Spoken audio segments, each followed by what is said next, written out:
7:08. Now, this morning you're going to meet two amazing people who were disfigured facially and are motivational speakers, humorists, and performers. Mike is live with them. They're from Marin County, and they're here to talk about life with disabilities. Mike. Hey, good morning to both of you. And yeah, we're live at the Sonoma Coffee Company with two really amazing people, as you just alluded to.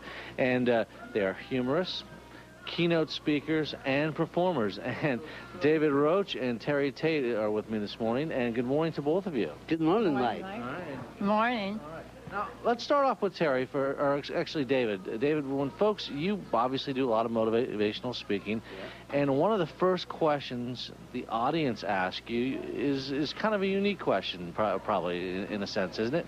It is, and I'm glad you asked, Mike. What I do is I encourage the audience to ask altogether 1,000, 2,000 people, what happened to your face? And I tell them, and it gets it right out in the open. What did happen is I was born with a venous malformation, swollen blood vessels. As a child, I had surgery, lost my lower lip, and I had lots of radiation therapy that affected my face. This is something I've had my whole life. Terry, however, is more of a beginner at this sort of thing. And Terry, what happened to you? Well, I'm new to facial disfigurement, Mike. I was diagnosed with cancer of the tongue at the age of 45 and had 2 occurrences of it. The last one had a golf ball-sized tumor under my tongue, and they removed a good section of my lower jaw and various other body parts down the left side of my body to try and reconstruct my mouth. So I had a 2% chance of survival, so I'm lucky to be here at all. So looking anyway is okay. Amen to that. You look wonderful. Now, real quickly, we only have a little bit of time here, in about 20 seconds here. The great thing is what you two are trying to do. Really, you're trying to break down the barriers of a disability. The truth is that everybody feels like they're disfigured a little bit. You know, I say my great gift is I've been able to find my inner beauty. I've been forced to, and that's something that everybody has to do.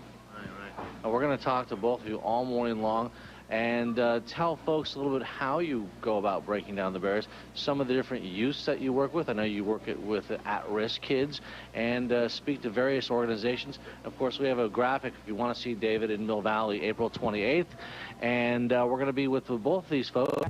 Mike McDowd is live with David and Terry, who are teaming up to tell their story. Mike. Morning, Mike. Hey, good morning to both of you. And yes, Terry and David is indeed with me this morning. And once again, we'd like to say good morning to both of you. Hey, good morning, Mike. Good morning, Mike. And you do that so well. I appreciate that. Now, a lot of people the very first question when you walk into the room often is, boy, what's going on with you guys? I mean, and you have an obvious response to that, don't you, David? Well, I do. I let people ask in my show, The Church of 80% Sincerity, let them ask, what happened to your face? And I answer on stage, you know. And that, by the way, the show you just mentioned, The Church of 80% Sincerity, is that right? Yeah. That played in San Francisco for several weeks, had just incredible rave reviews. Actually, I've toured it over about half the United States. I've done it at the White House, and I toured Australia twice last year. So it's got legs, if not face. No, absolutely. Now, how do people react to you folks, and what do you say to them?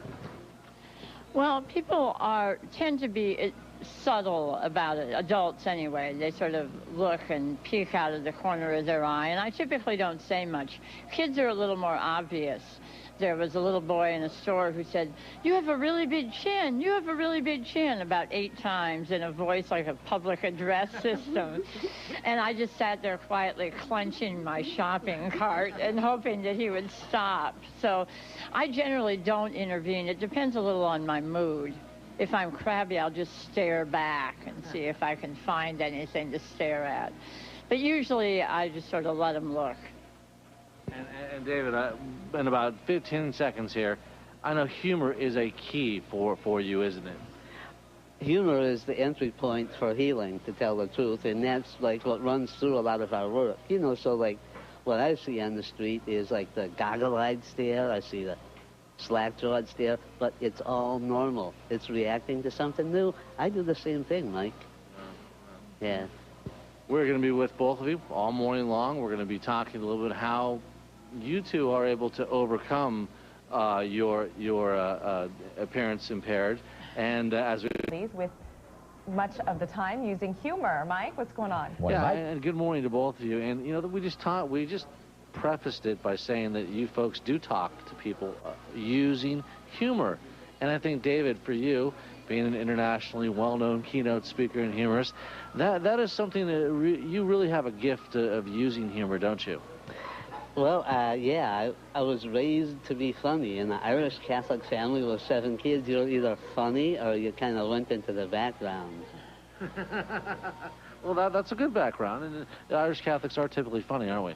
Yeah, a little, and the dark humor.